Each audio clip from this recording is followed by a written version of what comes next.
اللہ نے اپنے نبی کا نام بنایا تو محمد، کوئی نقطے والا حرف نہیں. پھر دوسرا نام بنایا احمد، کوئی نقطے والا حرف نہیں.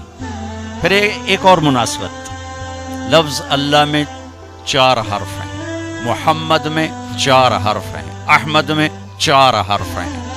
اللہ 4 جمع محمد 4 جمع احمد 4، کتنے ہو گئے؟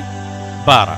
جب اللہ نے کلمہ توحید و رسالت جوڑا، لا الہ الا اللہ توحید، محمد رسول اللہ رسالت، تو لا الہ الا اللہ 12 حرف ہیں اور محمد رسول اللہ بھی 12 حرف ہیں.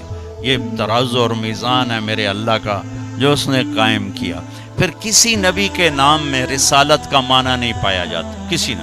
آدم ذرا سانولے رنگ والا، گہرے رنگ والا، یعقوب پیچھے آنے والا، موسیٰ پانی سے پایا جانے والا، عیسیٰ سرخ رنگت والا، نوح آہو فریاد کرنے والا.